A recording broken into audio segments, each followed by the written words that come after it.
Welcome to another episode of the Astrology of Family Karma and Relationships podcast. And today, again, we have a very special guest, a wonderful astrologer and therapist and healer, Lisa Hagenbuch. So great to have you again, Lisa. Thank you so much for joining us. Thank you so much for having me back, Alexander. I appreciate it. It's nice to be here. Good. Yeah, you're wonderful. So we actually had a couple of programs already together on your work as a therapist with family constellations therapy. You'll be telling us more about that. And of course, you're also Mhm. a fellow practicing astrologer and joining these two art forms or these two systems together. So, hopefully today you can kind of educate us a little bit more, tell us a little bit more about yourself and what you do in a moment. So I'll do a screen share here so the folks can see the PowerPoint that we've created for today's program. So indeed, the work, Lisa, is called Family Constellations Therapy, right? And hopefully you can Mhm. clarify this. This, of course, I had heard of family constellations over the decades and over my own background in therapy as an art therapist and some training in body centered gestalt therapy in my case. But constellations therapy is something Mhm. I had heard of now for a good 20 years or so. I believe it's been out there, maybe quite a bit longer. You'll tell us. But Lisa, it's not necessarily connected. Although I thought initially as an astrologer, it's not necessarily connected to astronomy or constellations or anything of the nature, right? Right. And I was confused by that as well because I had heard about family constellation work from a dear friend of mine years before I actually investigated it. And so I just thought, well, I'll add it in. It's got to be astrology related. I'll add it in at some point.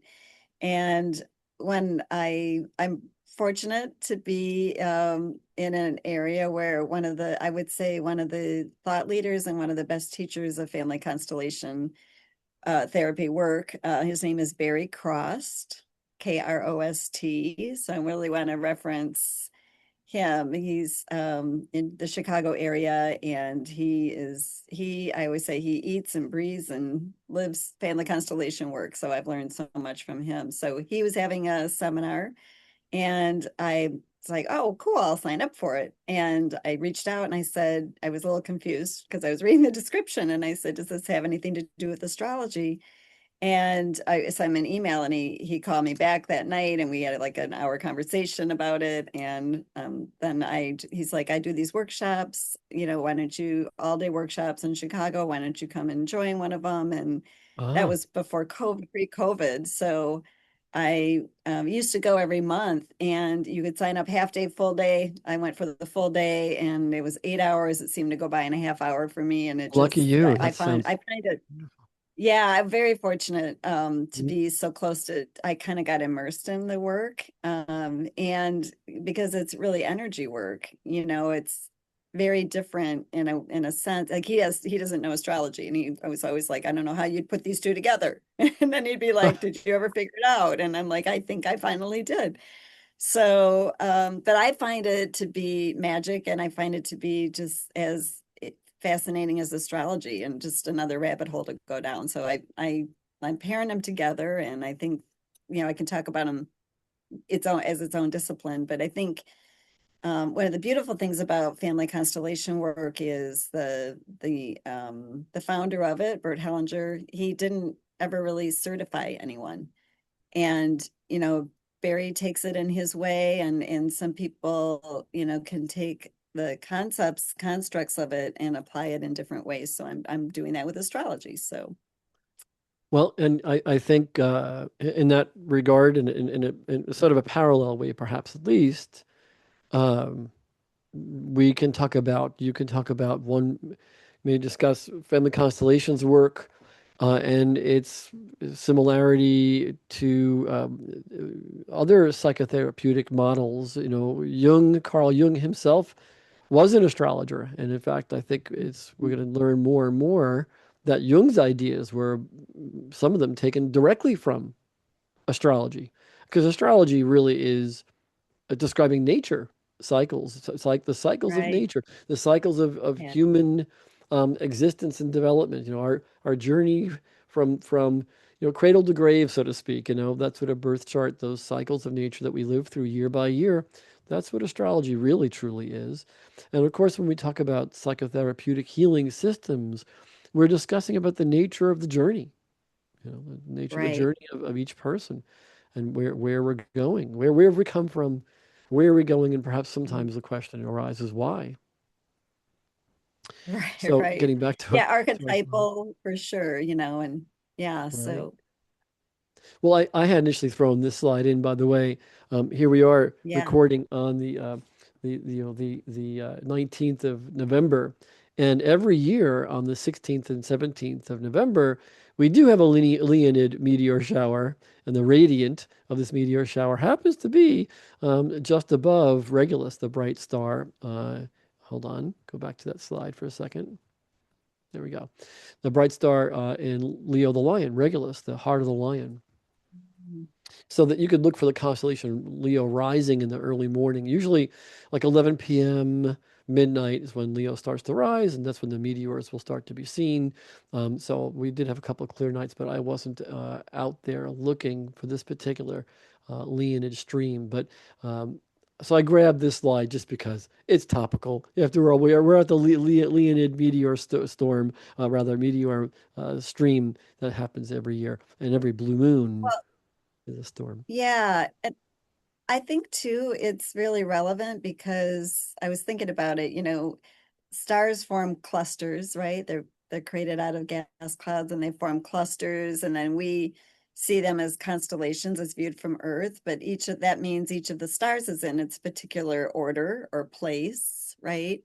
And just like with family constellation, when everything is in its proper order or place, then the love and the balance flows well. So I think it really speaks to um if you think about, the star clusters, and then you think about family constellation and the experience that we have on Earth and the interplay between how that impacts each other. I think it's a great slide. It's a great way to kind of kick it off. I'm glad that you like it, and yeah, I think you're hitting something significantly important here. Again, in terms of astrology, astrology as a mirror of these cycles of life, and Yeah, that the nature of literally stars, constellations, planets moving. That's well, actually, most of us don't realize, but that's something baked into our daily mindset. We're looking at the work week ahead. We're looking at the turn of Monday to Tuesday to Wednesday to Thursday, etc. That's astrology. That's what astrology is, looking at those cycles from hour to hour and day to day. And there is not just a metaphor here, there is a direct connection of the flow of yeah. life. So please fill us in here on this slide that you've created. Yeah, so what I do with family constellations, and I'm actually kind of using more from me personally, I'm expanding it out to be more family constellations, but also constellations. I think you can kind of constellate a number of things because a constellation is basically like taking a bird's eye view of a situation. And I think it pairs really well with astrology. And you can combine an individual birth chart, or you can look at, I know we did a show on transgenerational astrology more. So looking at the charts of family members in your system. So combining those two together with the astrology kind of shows you the pattern and gives you a lot. It's a way for me to be able to tune into the energy because I'm not able to just read the energy in a room. I kind of read it through the lens of the astrological chart or through tarot. I use some other tools mixing in with it.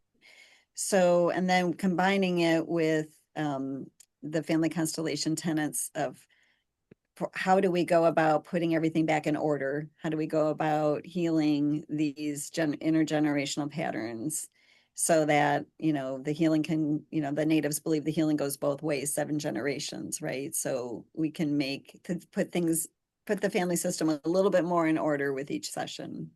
So, Uh-huh. and hopefully then help to, an individual with an unresolved life issue, because that's what's this therapy is really good for, something that just seems hard to clear with other methodologies.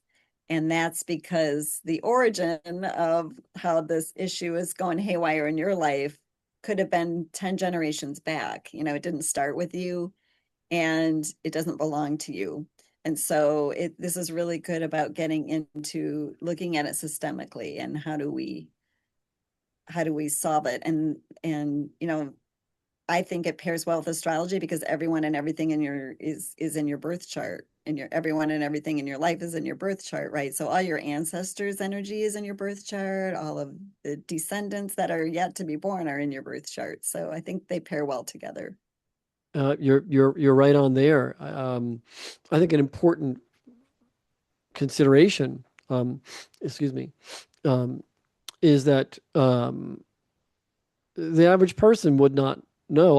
I would think actually even new students of astrology might not fully grok, a great term from the 60s and 70s. It's kind of being resurgence lately.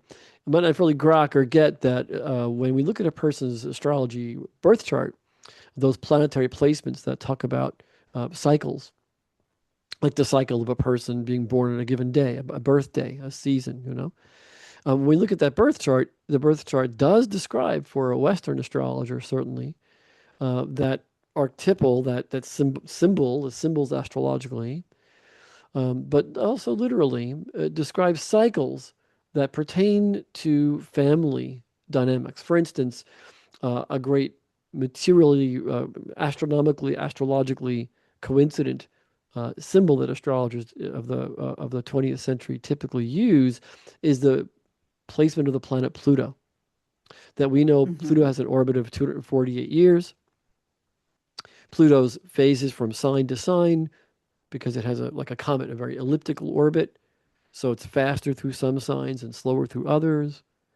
But Pluto's going Right. from sign to sign kind of talks about generations, different generations Mhm.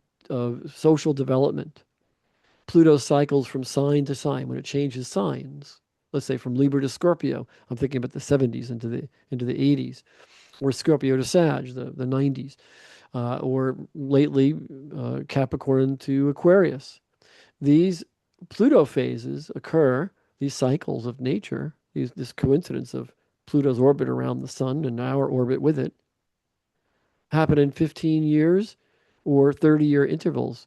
And so they really do match sort of subgenerations and generational periods. So that's where I think the average person, Lisa, wouldn't understand that astrology isn't in some way only metaphorically, symbolically describing a person. It's describing literally what phase of sort of social interaction we're born into. It kind of like from whence we came. And beside that, too, our birth chart is a chart, a transit chart. It's called in astrology, right? A chart of the moment Yeah. when mom has us come out of her body. So it's really a significant, materially real event for her, one of the biggest events in her life. So I think in Mhm. this regard, you're saying the family constellations work as a therapeutic model describes the constellation of the family system.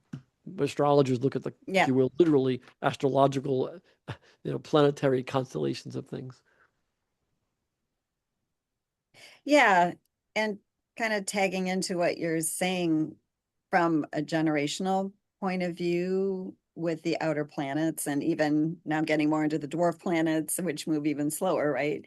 So it the descendants can be bringing in a consciousness that is meant to shift an ancestral pattern that's no longer working, or that's not up to date, or maybe they're helping to shift collective thoughts about institutions and all of that. I think I like what you're saying in terms of there are groups of individuals that come in to kind of collectively shape things, and then individually that shapes things within families that are part of this, so It's it's like so that. I just there's think of the rushing nesting dolls again. ah, love that. That They all have an that impact on each other. everything's interwoven. You're suggesting that the family Mhm. constellations therapeutic model suggests intergenerationally everything being interwoven and passed down. Those could be Mhm. attitudes, or they could be behaviors or conceptual ideas. As you're saying, it might not be the native themselves who is the progenitor or originator of a particular issue or trauma or behavior. It might come from a family patterning. Even you're saying even genetically, right? Exactly. Yeah, through epigenetics, we know that, different, because family constellation work looks a lot at the unresolved and emotional patterns and traumas and all of that can not change the DNA, but it can change the expression of the gene and all of that. And so when, these groups of individuals come in as our descendants and they mix their consciousness with what their collective mission is, I think it's an interesting mix that Which is can what help to Western shift what collective paradigms. right what Western astrologers do. We're looking at the birth chart, and whether we're cognizant of it or not, we're looking at these generational and co-generational indices. A person's birth chart describing mom and dad and grandma, grandpa, that kind of thing. Yeah. Hmm. Yeah, they're all in the chart, so I think it pairs really well. So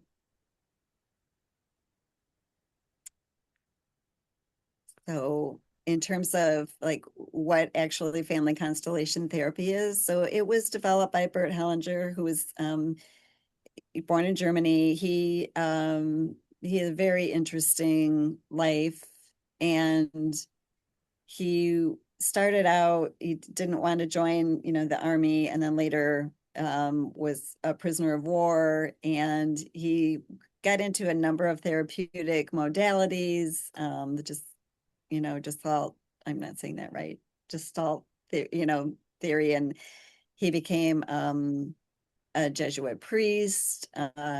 He was a missionary and he worked for, I think, 16 years with the Zulu tribes.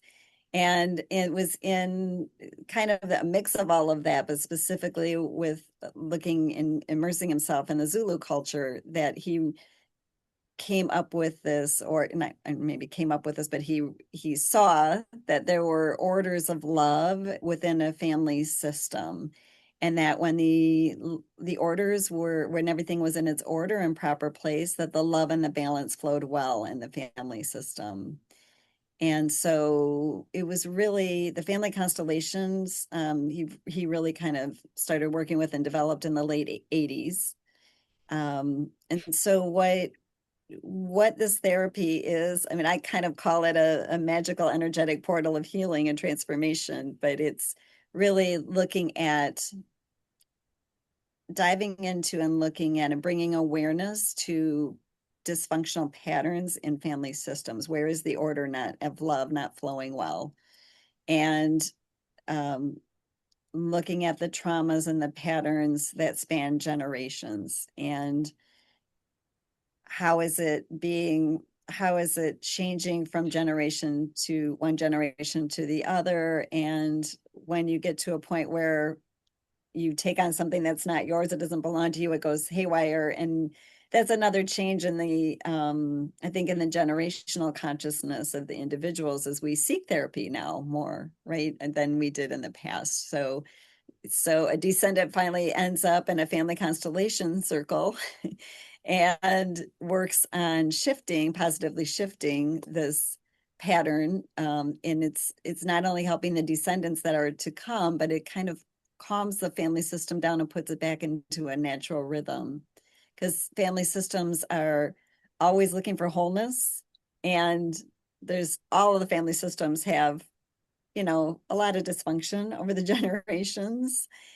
And so the beauty, I think, in terms of family constellation therapy is when you attend a workshop, whether you are the identified client in the session, or whether you are a representative of the energy of what's going on, or whether you're just witnessing in the circle, that you receive the layers of healing, and your family system also is reaping the benefits of all of that just by being immersed in the work. It's, again, layers, with this. So what we're really looking to do in this work is just to facilitate positive movements in outdated life or ancestral systems, and just so that individuals can feel more of a sense of resolution and peace, and that love and life can flow better in their family system. So you mentioned a couple of important things, and I know perhaps this slide will help clarify further. But it sounds like you're saying that often the application of family constellation work, or maybe as a norm, occurs in a group setting. So it can occur in a group setting, or there can be individual work. So when I first found it, I used to go to these all-day workshops. And it kind of like, again, the astrological chart, that's a wheel, right? So the room is set up by the facilitator and in a circle. And so just to kind of describe what this looks like, because I know there is a little bit, it's best experienced. It's kind of sometimes hard to describe what happens, but the facilitator will say who wants to do a constellation. So somebody raises their hand, and then they go up, and so they start talking about a life issue that they would like positive shifting in. What's and so Barry always kind of goes, I always say he goes to the 5 alarm fire. So he goes he feels the energy, and he's like, okay, I think this is what, we need to work with in this moment. So you just trust that. And so then he will see how he wants to set up the constellation, meaning he might say, pick out, 3 representatives, one for you, one for your mom, and one for your dad. And so the client will intuitively just look in the circle and pick out who seems to it's a lot about just feeling your way through it. Like, I feel like you should represent my mother, you should represent my father, you should represent me. And then the representatives go into the circle, and they're placed in a certain order. And then the beauty of this work too is that it's not like psychodrama where you're saying, you're acting out a family drama, and you getting into the trauma of it again. You just kind of he will ask the representatives. It's set up phenomenologically. So there's what's called like the knowing field or the quantum field that we're all interconnected, and we can all tune into. So the magical thing is when you step in, you're feeling a certain way, you step into the circle, and the room is set up in a way that the knowing field is there, and you just start feeling different. You're like, all of a sudden I'm really angry, and I want to move over there. And I'm the mother, and so you just kind of follow the movements, you follow what you're feeling, and the facilitator will ask, questions, and kind of sees the situation, and then there are healing statements that are said to kind of allow the energy to reassimilate, and then things can calm down, movements can be made, and it's kind of, we call on some ancestral support by calling in representatives for, ancestors or concepts, or, sometimes death is brought in, people need to go to death and lay the situation down. So they're all kind of unique in a way. It's done on a level of energy. It's really fascinating to watch. There's a show, I think I referenced it before, Another Self. It's the first drama. It's from Turkey, and it's subtitled and dubbed in, and it gives people an idea of how it can play out in people's lives. So it's a good reference point. Um, So you'll have to send me some data on that so I can put that in the show notes sure. for Yeah, people it's to on investigate. Netflix. I think it's still on. Yeah. So I think there's two or three seasons. So So um, far it sounds a little bit similar to that body-centric Gestalt work, or the you made reference therapies that are body-oriented, that are physical, that are abreacting, where you're kind of acting it out, uh, where the psychodrama. It sounds similar, but there sounds like you're saying that there's something different about it, and I'm wondering. Since you're calling on sort of ancestral connection, you're looking for sort of maybe symbols in the person's life, um, different individuals in the person's mindset. So maybe you could clarify for me a little bit how this differs from psychodrama. What exactly? Yeah, how do I make a sense of that? yeah, so in family constellation work, it's really more important to look at the facts of the situation instead of the perceptions or stories of the individual. Whereas I think in psychodrama, you're kind of taking a situation and you're trying to work through the trauma of it by kind of playing it out.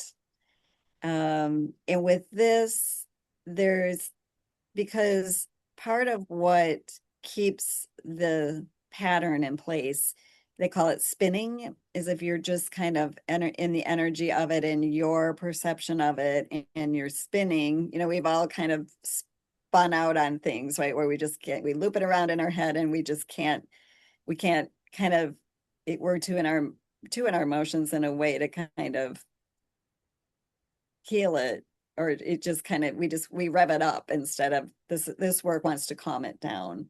So there's a lot about looking at the facts of the situation, acknowledging the facts, accepting the facts, and putting some healing statements to put it in order, and then withdrawing from it so that the past can we can lay it down and we can withdraw from the past so it doesn't have that energetic hold on us So anymore. there's a bit of the interweaving with standard psychotherapy models uh, of the last 100 years, which were cognitive therapies, verbal, emotional, going to the therapist, sitting on the couch or sitting in the chair, or having a cognitive discussion, a verbal discussion with your therapist, and therapeutically going through our life story or our ideas.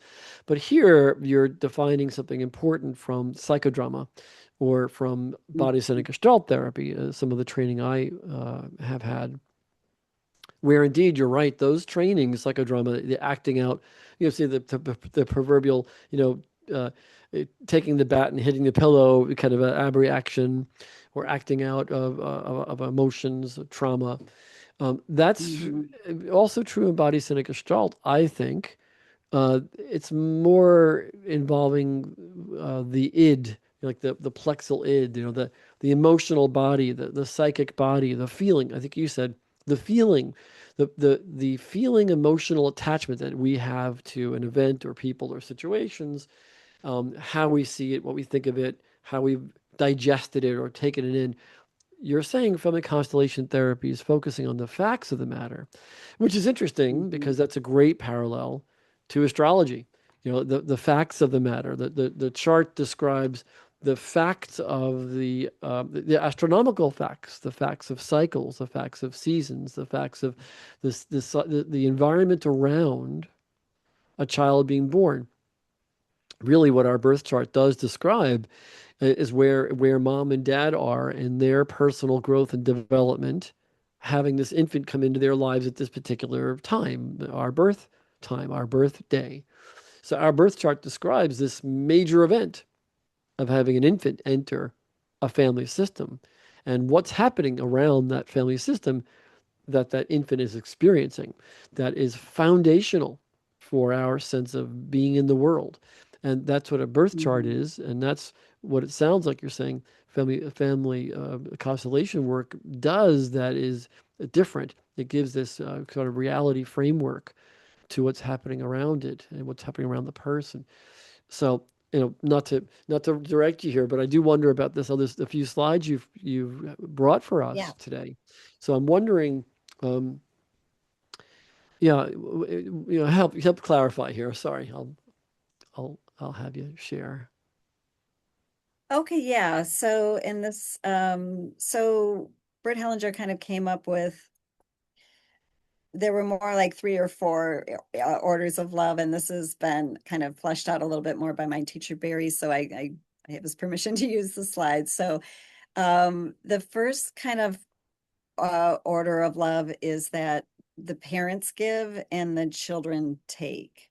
So the flow of love in a family system is always meant to go from the ancestor to the descendant, and that the parents will give more than the children. So, when we say parents give, meaning because they're the ancestor of their child, essentially, they're meant to give, and all the child really needs to do in order to be kind of successful in life is just to take the life that is offered to them from their biological parents. And sometimes the orders can get flipped on their head, for example, where you might have a child that, say, you have a single mom and she's relying on her son to, give her the love that she's not giving to herself. So then she's asking the child to give that love. That flips it on its head and says, okay, this is an example of how this order, um, so how it could be disrupted or out of order in that sense. And love succeeds best when children are children and parents are parents. So whenever we are asking our children to kind of help us out with adult issues, that's another thing that will disrupt the order of love. So that, and um, so then I'm going to go to, okay, so another major concept in family constellation is the belonging, that all family members have an equal right to belong. They have a right to belong and they have an equal right to belong. And the maintaining completeness is not excluding a family member. And the exclusions can come, from a number of different sources, but whenever, so for example, and this is where family secrets can kind of come into place, into play, and that if there is a miscarriage that's not spoken about, or an abortion that's not spoken about, that that becomes a secret, and then it puts the children out of birth order, because maybe mom just was too grief stricken to talk about a miscarriage, or didn't want anyone to know that she had had an abortion. But it kind of excludes family members, so that can be a big exclusion. Or if you have like a real black sheep of the family, somebody goes to jail and we're like, we don't want to talk about Uncle Joe anymore because, he went to prison. We're kind of excluding, and that all just disrupts this order of love that everyone, no matter what, just by the fact um that they were either born or they were conceived, they have a right to belong. So that's a really important order in love. And then also protecting the hierarchy within the family system, which can go, in the family system, it kind of goes, the father, the mother, and then the children in their birth order. And then there are other people that can come into our family system either through through marriage. So the maintaining precedence between different systems is that if you have a family system where you have more than one marriage, you kind of have to honor the So if somebody remarries into, if somebody gets married a second time, we have to honor the first spouse that came. And there's a sense of, if you honor it, it again kind of lets the love flow in the whole family system. And then also the accepting the limitations of time is knowing that and being okay with things ending, and I think we can have a difficult time with things ending and not withdrawing our energy from something that has ended, and allowing it to withdraw so that we can move forward. Movement is a really important component in this work. So that's What sort of stands out for me in this slide, the eight orders of love, and what you've just shared. What stands out for me is pretty much across the board. Each of these eight orders that Hellinger came up with talk about consciousness. So when Yeah. parents are self-aware, when parents are self-conscious, conscious of self, conscious of interaction, conscious of their of which came first, chicken or egg, which came first, the parents or the child, mindful of their own development, their own work, mindful of Mhm. their own process. When a parent is mindful of what process they are supposed to, they are internally, if you will, supposed to be mindful of at any given time. So the question might be, where am I now? What's happening for me at this time in my life? What phase of my own development do I think I am in right now? What phase of development is my spouse in right now? This self-awareness theme seems like it would be a way to, as step six here, protecting the hierarchy of the family system. Seems like a way it would protect that natural order. Yes, I totally agree with that. And that's where it's interesting too, because just a personal belief is that, you know, these generations of kids come in with different consciousness, and they they're always kind of mirroring back to us where we've been unconscious and where we could do a better job. So in a way, they're giving us a great gift if we could just take the gift and say, oh, I got to work on that, and that way then I can be in that flow of giving more to you instead of, yeah. So So I when agree with, the more we're all conscious, the better this all works. yeah, so when step one here, or number numerical one here, the eight orders of love, the concept of parents give, children take.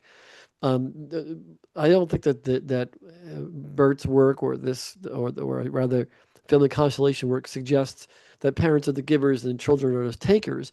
It's suggesting awareness of what parents are being and giving. Yeah,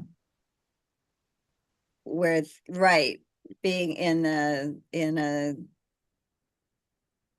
that's part of my whole journey too, has been really interested and focused on the conscious parenting or conscious caregiving, and keeping like your side of the street really clean, and then that energy flowing down to your children. And um so I totally agree with the I I think the consciousness is really significant here. Um, And you just said and something then else, I think, key. You said the energetics. So the conscious awareness and the energetics, that they're married together. Those two things cannot be separated. right, right. Yeah, no, absolutely. Because, and that's the interesting part about family constellation work, is that when there is a disruption in the order of love, or when a descendant becomes entangled with the issue and they're trying to make the family system whole again, that's where a lot of that can be unconscious. And so you can fall into these patterns that don't even feel comfortable or familiar to you because maybe you've taken on something from 5 generations before to clear, and it doesn't, even it's you get in, we call them entanglements in this work. And so getting entangled with the unconsciousness from past generations can derail your consciousness in the moment. Yeah, I work on that And with clients and through charts. The question arises, different constellations in the chart, quite literally, astrologically, different placements. I mean, this is not that I'm in any way telling you, Lisa, as a fellow astrologer. It's more kibitzing and a sharing intended moment here. That when we look at charts, they describe, where perhaps what that person's natural state is, and then there are elements of the mhm, chart that describe what that person might have absorbed or taken on that is not theirs. mhm, Might be moms, might be mhm. dads, aunt, uncle, someone in the family system. Yeah, because they're, we all want to belong, in general, and we all want to belong to our family system. And if our family system is, has a bias in a certain way, we might have this conflict, internal subconscious conflict of like, I don't want to have a bias, but if I don't have a bias, will my family love me? Will I be able to survive? It's very kind of instinctual. And invariably I find in families, there's somebody that I call a change agent that's just kind of thinking a little bit different because they're wanting to kind of put the family system a little bit more in order, and they're the ones that typically will find their way into a family constellation session. There Because might, however, be a change agent in a family who is a disruptor, and perhaps some of the other slides you've right. presented here might help guide us a little bit. I think in this regard. So let me bring that next slide up as well. Yeah, it can go both ways for sure. Yeah. So here your slide discusses disruptions to the orders and flow of love. Maybe you could expound on these themes a bit.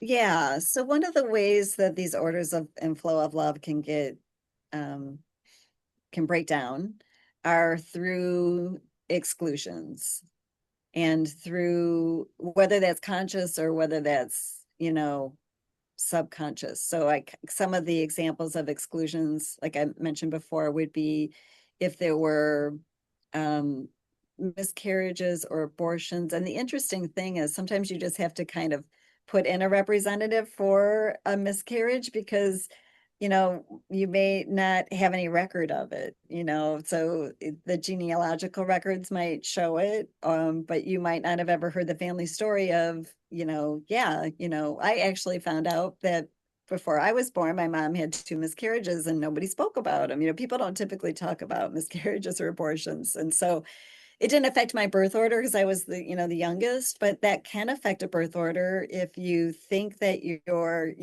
supposed to take on the energy of the firstborn, but there were 2 children that were conceived and didn't make it in, so the exclusions can happen, like in my case, for my entanglement with in my family system, it came from an exclusion of a child who died early, and the parents were too grief stricken to talk about, and the child wasn't honored, and so that can be an exclusion. um like I said, if there is a black sheep, somebody is a drug addict and they left home, and they're excluded, or they go to, if somebody's in jail, these exclusions can happen in a number of different ways, and it throws the order um out of whack. And then also the sense of not everybody belongs anymore. So that's a huge one. Hmm. I think that sounds very familiar.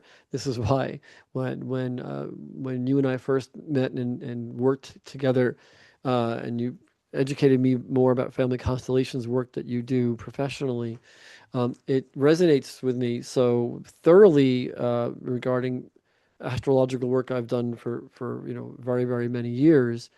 Uh, so when you're talking about these exclusions, these events or situations, the birth chart does have planetary indicators. It does have indicators in it, symbolized by planets, for instance, particularly of these different disconnections, these areas that might be problematical or disconnected or unconsciously disconnected, and the chart will refer to what that is. There are literally indicators in a chart of the nature of these exclusions that Hellinger talks about in family constellations work.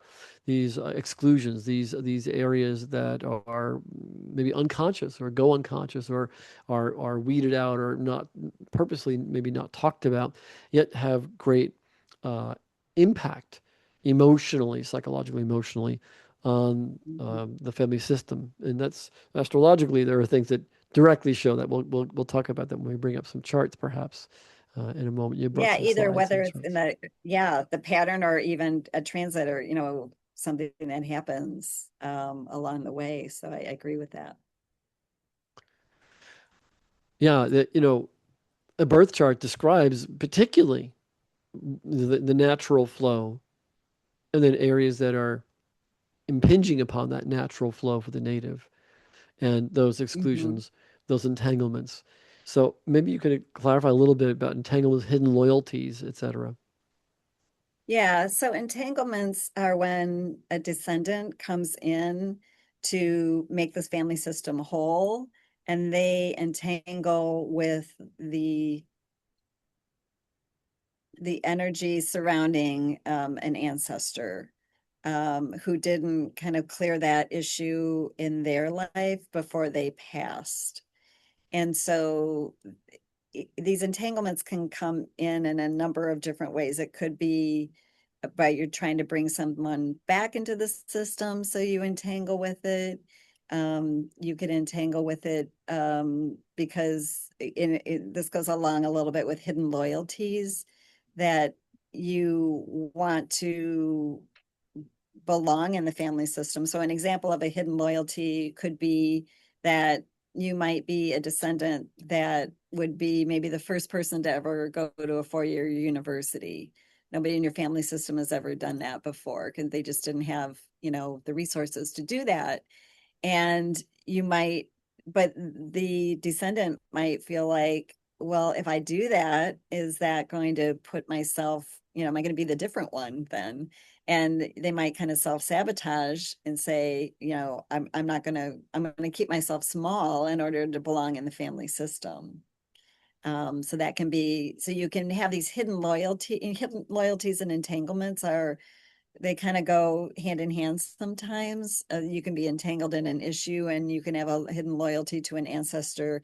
Maybe you never, maybe the family at one point was very wealthy, but then they lost their money, right? And so in order, you've got people coming in trying to make the money back, but then you wouldn't belong in the family anymore. So then you might make the money and lose it just as fast because you want to keep that pattern unconsciously going. So that can be another way that this is disrupted. It can be through loss. It can be, there's an early death of a child, is a great example of this, or um, just, I guess, a loss where the grief is too much and you don't kind of honor the death or the ending of that individual. So you don't, they're kind of excluded from that in that perspective from just the grief being too much, for example. Um, or it could be, loss, like war is a big loss, right? Losing soldiers in war and not honoring them in their place in the family. And then I think also enmeshments where, you might have the mother and daughter are too enmeshed to be in a healthy relationship as separate individuals because they're just the daughter is playing out, the traumas that her mother has incurred. So there's a number of different ways that this can play out in somebody's life.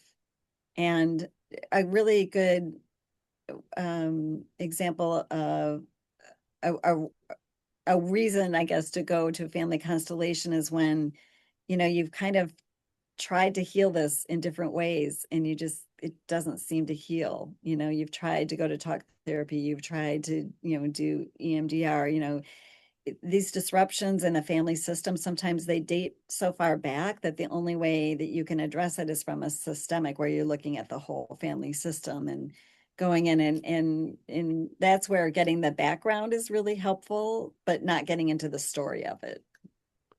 So, it has me thinking.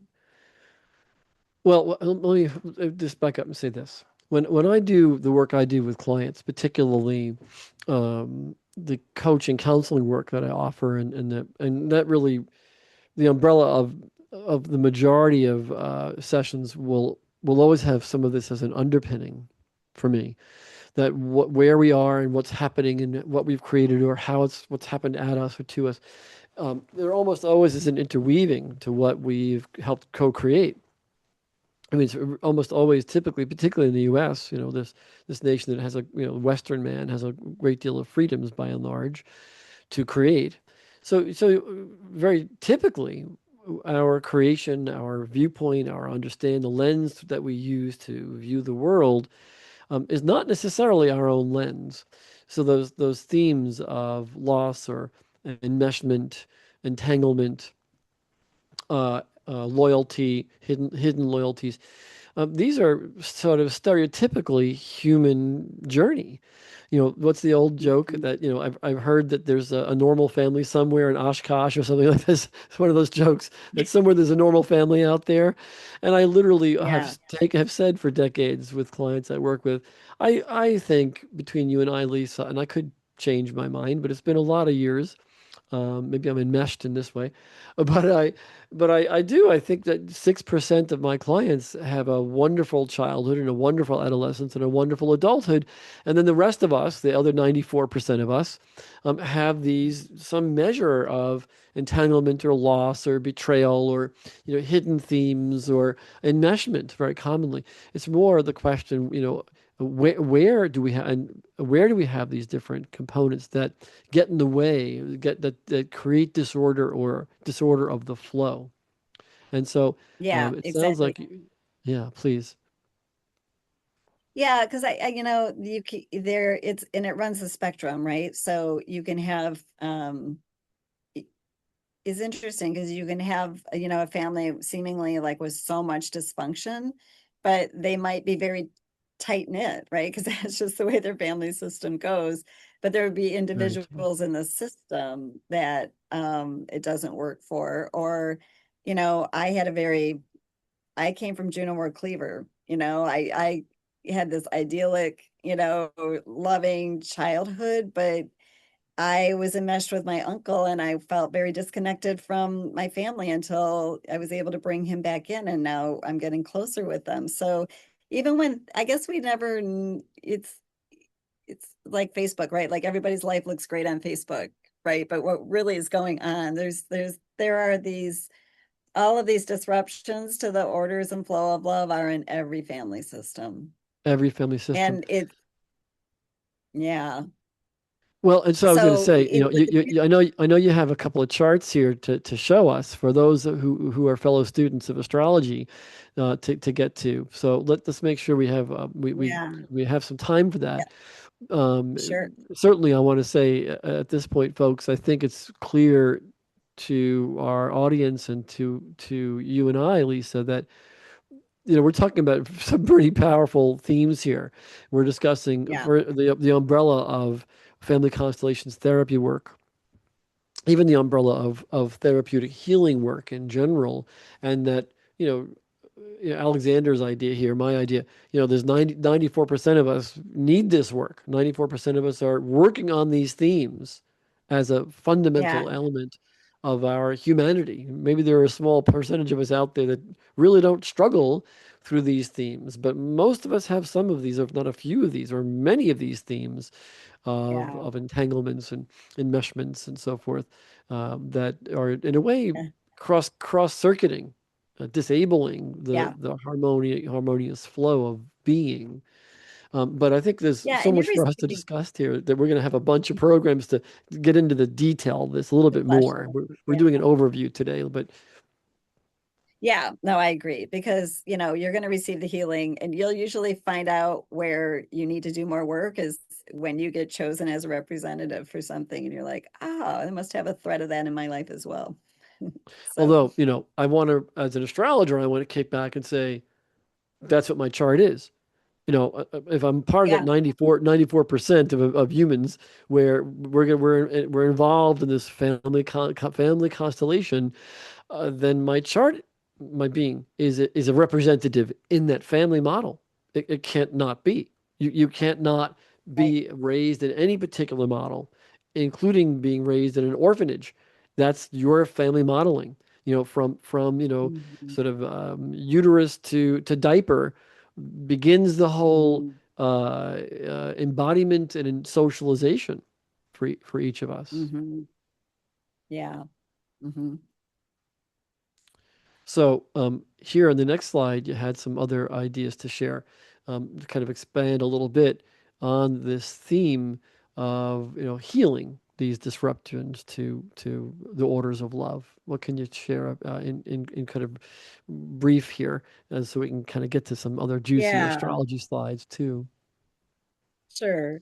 So I think first it starts with awareness, and that's the beauty, I think, of the chart brings a lot of awareness to the energy of the situation and the awareness of the family pattern. So it is important to have that overarching discussion, awareness, and acknowledging what happened, what is, accepting it, and then um it's so significant. I always say a family constellation session is like getting on a ride and at an amusement park and you can't stop until the ride comes to a complete stop, and meaning like everything has to kind of the movements have to occur so everything gets back in order so that we can we don't leave the energy in chaos, right? We get it to some sort of resolution or peace, and that comes through movement. I think also individuation is really important in terms of adults individuating and so that they can be functioning members in their family system and get out of the enmeshments and get out of the entanglements, and so that they can be in relationship with each other and be in Yeah, may relationship I with the jump in on may I jump in on that point? absolutely. This idea of individuation, developmentally, I think cross-culturally, developmentally, this is what occurs from our childhood and grade school years into our teen years. Those teen years begin that natural process, including hormones and all those things that are happening, the process of individuation, where Hmm. little Johnny or little Janie say, I don't, I don't like broccoli. It'd be but one form of simplistic individuation, but more Yeah. powerfully might be, um, I don't feel in alignment with this religion that you folks are, having me practice or observe. I'm not in alignment with your philosophy. I'm not in alignment. I'm in a different alignment with your politics. These are different typical things Mhm. that occur for pretty much everybody as we head into our Yeah. teen years. So when you talk about individuation, it really again comes back. It sort of highlights those terms of awareness, acknowledge, being having awareness to acknowledge and to the individuation process itself is essential. Yeah, absolutely. And that's again where the parents can give by allowing the child to individuate into their own, into their own authentic, in alignment with who they are instead of, needing to be a certain way to belong to the system. So because my teacher always says you can't be in relationship if you can't separate, from something. So you have to be, and whether you take on some of the same, beliefs and thoughts, that's great too, but just make sure they're yours and not because your family believes that. That can go haywire as well. Hmm. And ancestral support is, I think, crucial to this. I really feel like the ancestors are always on the sidelines and like our greatest resource because they're intimately familiar with these patterns, Ah, and they are, they might be in spirit, they might be, in a parallel dimension, but we can call on them as support. And I think this work really connects you more into their energy. Even if it's just like honoring them with photos on your wall, and their support doesn't die when the physical body dies. well, But it is also okay. no, you bring. I'm sorry to interrupt you, but you bring to mind this idea of ancestral support. Uh, with those who've come and gone. But I wonder, what about those who are living? What if Oh there yeah, is not what if there absolutely. is the opposite of ancestral support? What if there is, I mean, there's a lot of, there are a lot of phases and stages here.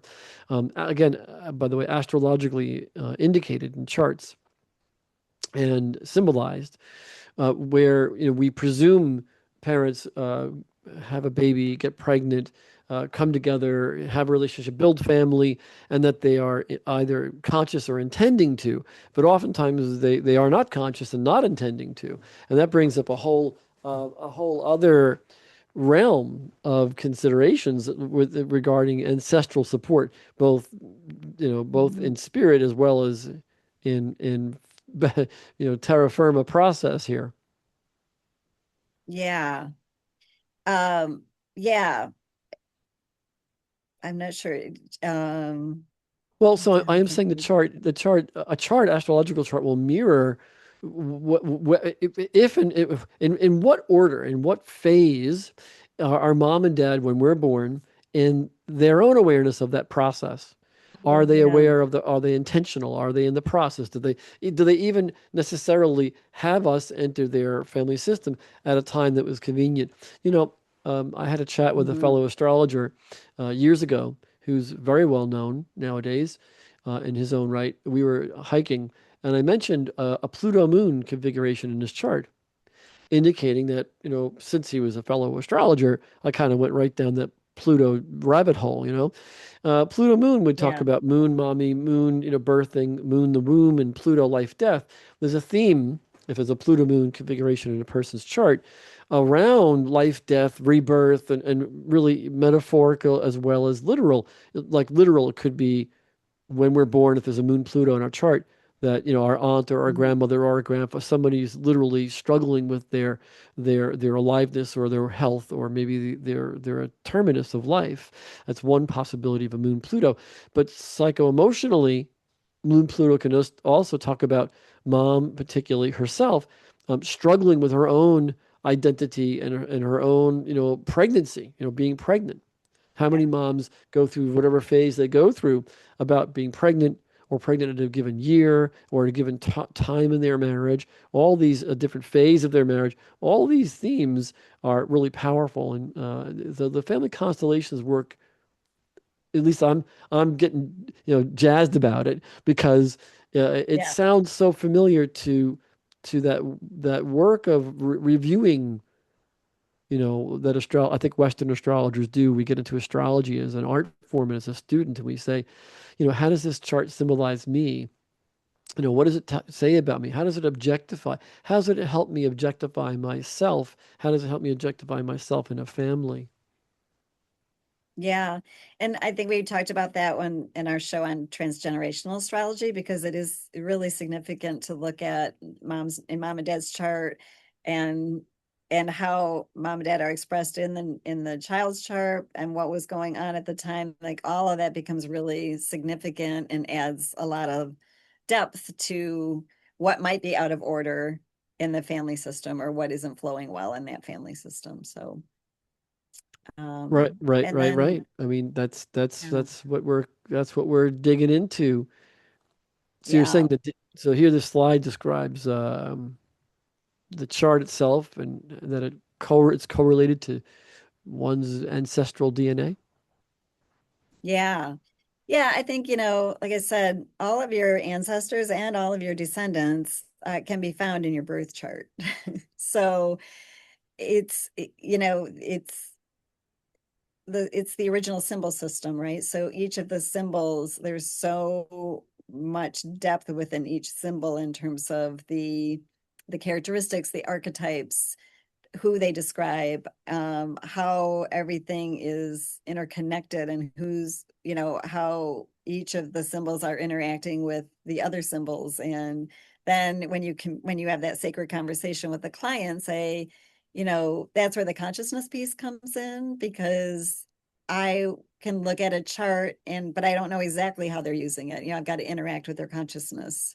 So that's where I like to look at what's not working well in your life and how can that be in better order and flow. And so that's where I think pairing these two together it works beautiful in that way. And of course, though, in astrological, Western astrological versus, let's say, Vedic Hindu, um, in Western astrological um, teachings, the chart does describe, there are mechanisms in the chart, aspects and things that describe how these different capacities and qualities are flowing or not flowing, where there is flow and harmony, where there is dissonance, right? The chart itself describes Mhm.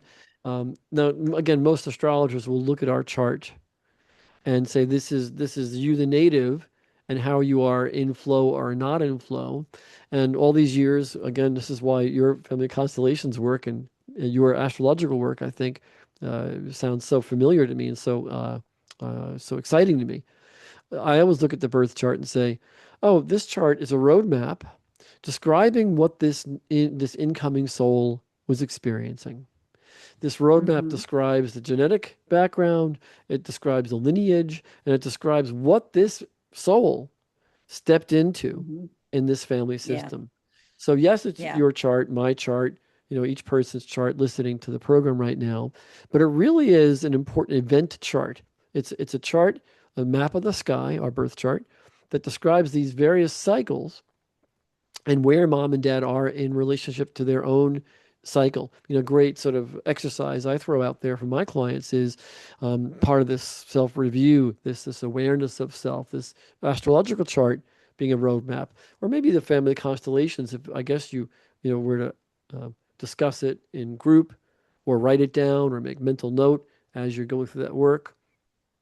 Uh, you know, Mhm. the chart and the experience describes sort of the subjective, where are we in this journey? In other words, an exercise might be, how old was mom when I was born? How old was dad when I was born? Where were they in their marriage? Were they newlyweds? Were they, where did they have children before me? How long were they together? Where were they in their process of maturity? Were they 20, 30, 40 when I was born? These are things that are, as you said about family constellations, facts.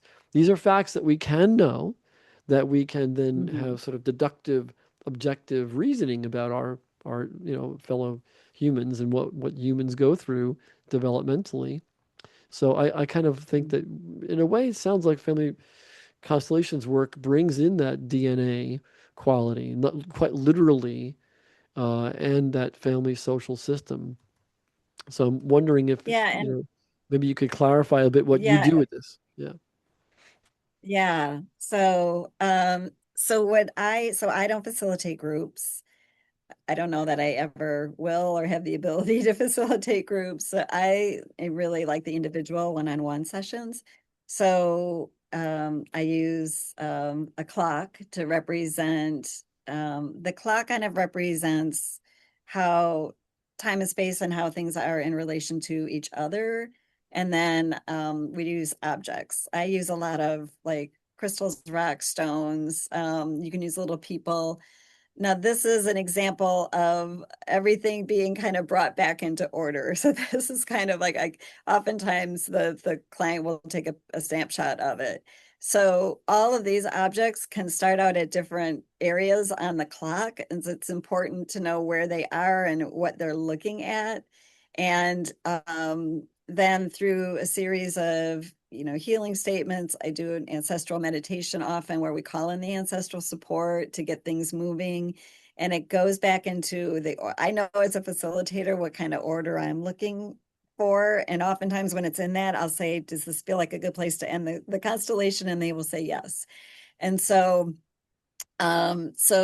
again, instead of using people, I use objects in the session. And what's interesting, because I always have their astrological chart and handy, and it's interesting because I will ask. So I kind of think of it. One of my asked for feedback from someone, and they said, you know, it's almost like you open up a portal of healing. It's very co-creative. I am very much believe that we are all aware individually of how to heal ourselves. So I always have it's very client led. Like, let's bring a representative for mom. Where does mom go on the clock? They're going to have to feel their way through it and put her somewhere and tell me where she's looking.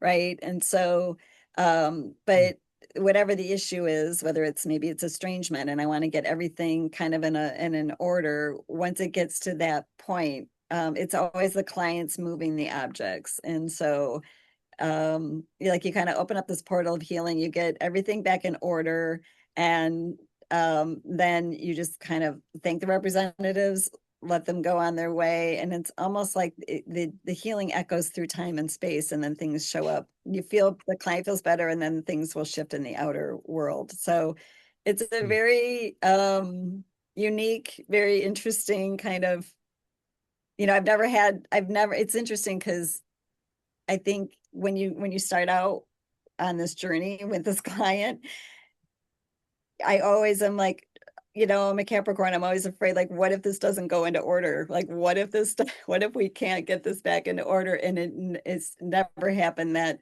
it's not in a state where the client is relaxed and everything seems back in order. You almost have to, and so what often happens is I will get messages of the downloads of who to bring in and what to bring in for constellations and what to do. And so it's kind of the magic of the co-creation of the healing is I feel like I'm getting the support of their ancestors, my ancestors, to do the work. And So do your I have my own personal, yeah, go ahead. oh, please continue. Well, I was to say, I mean, I know how it's magically worked out in my life, and then I get stories back from people about what happens in their life, and it just nothing surprises me in this work. So, because I think Do, we're all, I mean, the theory is that you're getting it put in order, and in the quantum field, everything, is interconnected, right? So the outer experiences can connect into the healing that was created in this moment. It's almost like I think about it as like, when you go to the beach and you create a picture in the sand, and then the wave comes and it washes that away, but there's echoes of the imprints of that energy that still remain. that's a brilliant, lovely analogy and visual. I'm wondering, this sounds really wonderful, Lisa, what you do as a healing therapist. Do your clients, your patients, do they create the mandala? Do they place the gems or whatever they choose to the objects themselves on this clock? They do. I just have a whole, like, I have some little people, and I have, a lot of rocks and stones, and I'm always kind of picking up things from nature that I want to use in constellation work. And I just have an array, or I say you can bring your own objects, little objects that you want to, or if I'm on Zoom, they have to pick out their own objects, right? So Well, yeah, they are the ones making the placements. And then I'll always say, at any time, if the object wants to move or wants to change where it's looking, then please do so. And particularly when there's some meditations that I use where we call in the ancestral support to take away the core reason for the issue, and then or I do pendulum work to just kind of get the energy moving, and then they will be like, well, this wants to move here, this wants to move here, and it all kind of magically comes into order in the moment. And then we just say, okay, we're going to leave it. I oftentimes say, you can take a picture of it if you want to meditate, but it's important to remove um, the objects off of the constellation before they leave. Thank the ancestors and send them on their way for their support. And it's just really kind of a magical experience every time. But it really connects well. Oftentimes, I was going to say, oftentimes they will place the objects in the exact same place where they might have their Pluto, or their So, Saturn, so you, and you can say, okay, well, if you placed it there, I'm going to tune into the archetype of that because that's so my, you're you came to be in that system. unsurprisingly the two Capricorns here. You're reading my mind because, of course, as an astrologer, astronomer, I really should say an astronomer, astrologer in my case, um, whichever comes first. I mean, they're both synonymous for me. But as a practicing astrologer, I know and we know, right, that the clock is, of course, an astrological wheel. So maybe Hmm.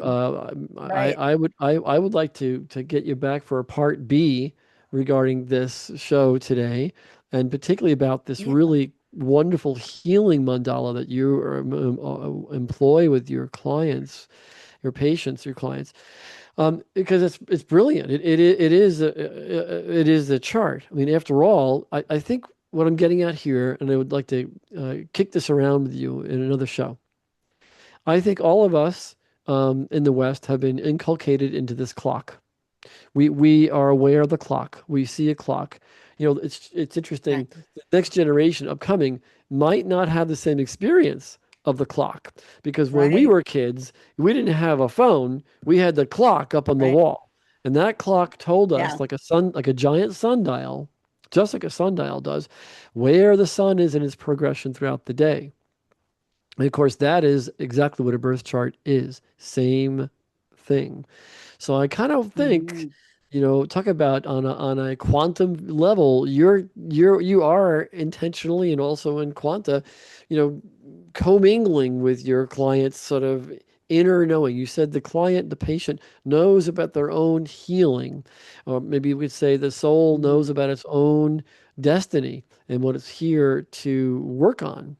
Most of us do have a sense of at different parts of our lives of our destiny in terms of what we might do or Hmm. become. But I also think we have in a family system perhaps a sense of self and destiny in that family system. But getting it right Hmm. Yeah. is a key The factor. reason, maybe yeah, the reason we came into that family system, And you said Hmm. earlier, the facts of the matter are Hmm. important. Yes, Yeah. our feelings are fundamental to us. Our feelings are important to us. However, uh, our feelings aren't necessarily the facts. And No, exactly. I'm That not saying for us right. to distrust our feeling state. I am saying, however, I think it's important for us to um, qualify or quantify as a light's fading outdoors our healing Yeah. state. I think to really that's where the birth chart comes in as a roadmap of the soul. A lot of us astrologers in the West particularly call it a roadmap of the soul.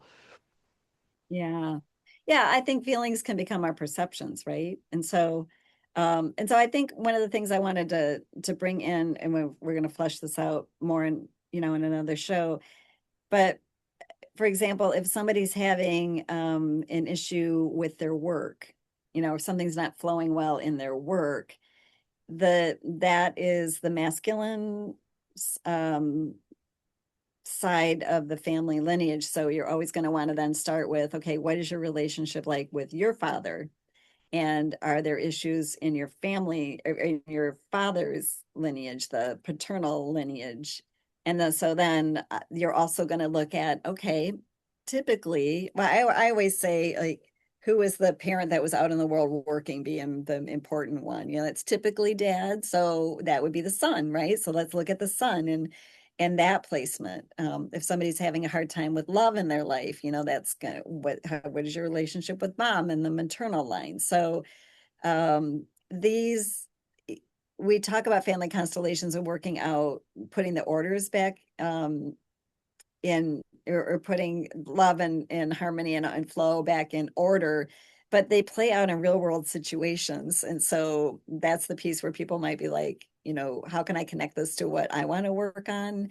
Working on issues related to work, or maybe a health condition that's chronic that you can't get a handle on, right? Or love or relationships, or repeating patterns or estrangement in families. There are these orders of love that get out of order or in disorder. They really affect really practical um parts of our lives, and they're all kind of, again, linked to higher concepts, and that's where you know we're talking about the philosophy, I think, of the work, but we can really scale it down to, Mm. this plays out in real life situations. And um, so This is a I wanted to kind of bring that piece in. metaphor of astrology, as above, so below. But Yeah, also yeah. meaning more practically that, let's say, if there is an enmeshment in a family, an entanglement, if there is a sense of betrayal in some fabric of the family, as Mhm. children and as adults, but certainly as babies, infants, and as children, we really our body responds. That great Mhm. book, the body keeps the score, I think is the book title that so many people have read recently. It's a wonderful book. This idea that we really we embody it. When you're under stress, your cortisol levels go up, your adrenal system, it becomes more active, the fight or flight kicks in, and this affects the whole body mechanism. So what's happening psycho-emotionally and environmentally are indeed correlated. And so it sounds like, again, the family constellations uh, modality is, well, no man is an island. Right, right. No, that's exactly right. Because in-person work, it will, my teacher will be able he's a body, he reads in the body system, so he can read it in the body. Whereas with me, I can say, where do you feel in your body? And I can go to, okay, that body part is ruled by this in astrology, so you can read this Absolutely. energy in a lot of different ways. And And so too in body-centered Gestalt. Body-centered Gestalt takes into account physiognomy, physiognomy and form and delivery and postural body positioning, etc. And that you can't, in other words, you can't separate anything. It's like the sort right, of the I have like this kind of connected. Zen image in my mind of the ocean and a drop a drop of water in the ocean. Which one is more indicative of the ocean, the drop of water or the ocean itself? And are they separate? Of course, they're not separate. Right, You know, right, this is right, right. the ocean of consciousness, the ocean of the individual consciousness. Are they separate? So, big themes for us to tackle. So I hope that you'll return again real soon for us to dig into part two. And we do have, you did Sure. present a number of slides here we have yet to get to for that part two. And one of them was, getting into the astrology of it, like really getting into it, your charts in general. A And case study. Yeah. yeah, Yeah, we I talked. have a good example of how this played out, in my life. And I think it shows in the astrology of my chart and my ancestor who I was entangled with, and how I'm deeper, more deeply connected in my family of origin. And yeah, so Well, let's come back to this. It seems like a good point to end this show. We'll come back to sort of part B, and hopefully okay. our listeners, our audience will be waiting with bated breath, as I am actually, about this part B discussion of family constellations, work in astrology, and charts, like really getting to the practical meat and potatoes of it and application. Yeah, I think today was, it's hard. It's such an interesting way to tackle a life situation. And it can be, so I think we did a good job of maybe giving a broad overview of it, but we can dive down more into specifics So in a much more future to show. learn. So, how do people get a hold of you, dear Lisa? How do they contact you? We have a Yeah, screenshot here, so a slide up on uh, YouTube. so my company name is Future Echo, and I actually kind of, the name is speaks to this healing, because I think the past can affect the present and future and vice versa. So my company name is Future Echo. So futureecho.org, or Lisa at futureecho.org. And um, my number is 847-917-5473. Just reach We'll out have it. with We'll any have the info. questions or.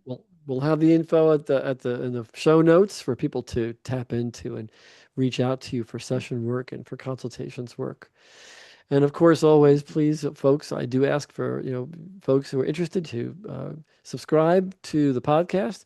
It keeps those computer algorithms happy and has my show being offered so people can actually find it. So subscriptions are real important for those algorithms to even list the show as an option for people to discover. So again, Lisa, thank you so much. It's wonderful to work with you. There's so much to share. You're a font of discovery and information here. Look forward to seeing you next time. You too. Thanks, Alexander. It's great to know that you've been working with this, unbeknownst to you, calling it maybe something different, but you've been working with this for a long time. So it's been Yeah, great. I think family constellations. I had heard the term, thought maybe it was astrology. It wasn't, but actually, kind of it is like the drop in the ocean. All right, folks. Thank Mhm. you, dear Lisa. Thank you, listeners and viewers. We'll see you again. Bye bye.